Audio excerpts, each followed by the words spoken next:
funciones exponenciales tienen la forma a la x, donde primer condición para que una función exponencial, ¿sí?, bien definida es que el valor de la base de la función deberá de ser positivo, es decir, mayor a 0 siempre, y tiene que ser distinto de 1. Si yo coloco como base un número negativo o inclusive el 1, no tendría sentido la función.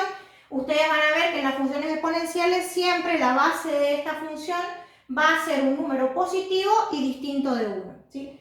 Ahora, en esta expresión, ¿qué valores yo le puedo dar a x? Le puedo dar a x cualquier valor real.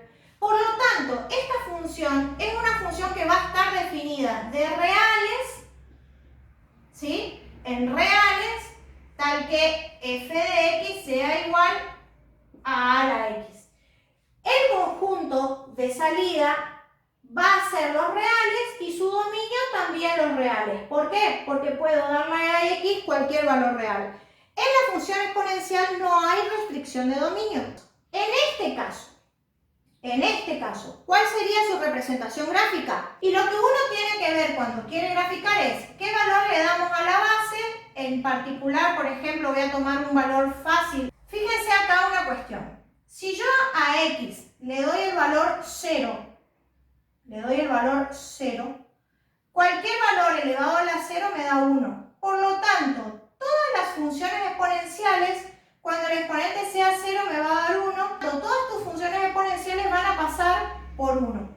Cuando yo empiece a darle valores que sean negativos, vas a ver que tu gráfica empieza a tomar valores cada vez más próximos al eje X, y cuando le dé a X valores mayores, van a tomar valores cada vez más altos.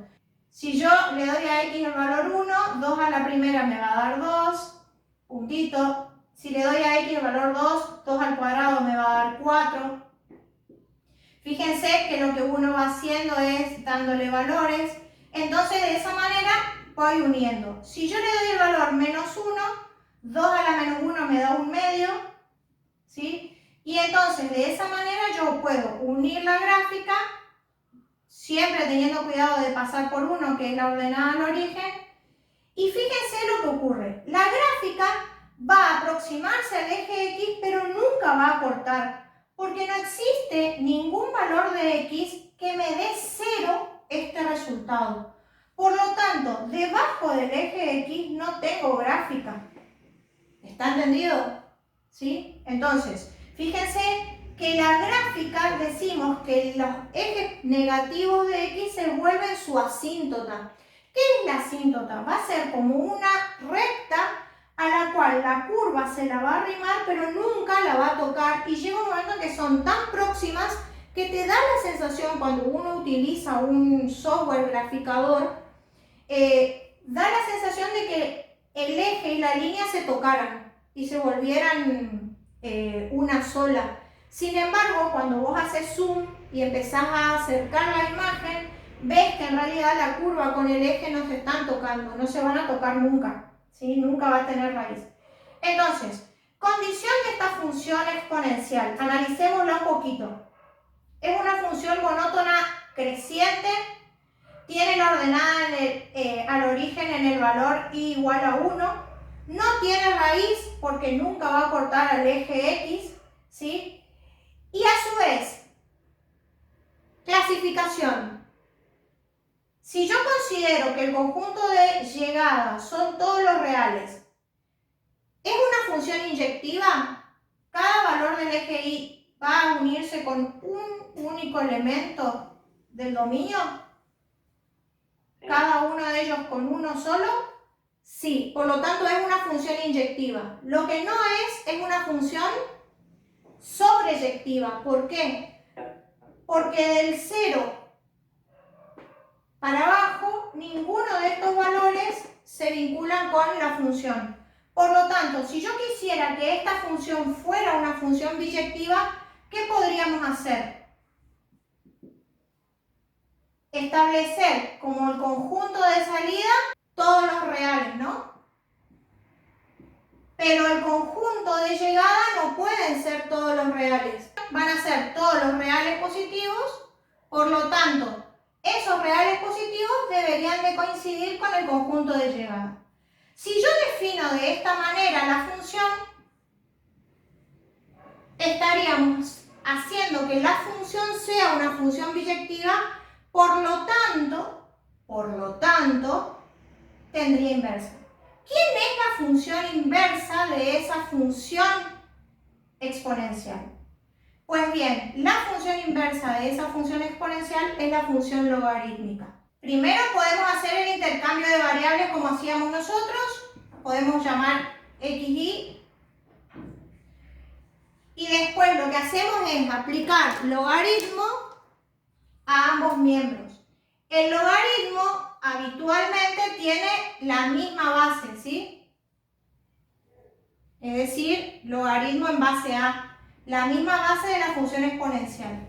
Entonces, de esa manera, el logaritmo en base a de a, como tiene una potencia, por propiedad de los logaritmos, este exponente baja multiplicando y me queda logaritmo en base a de a.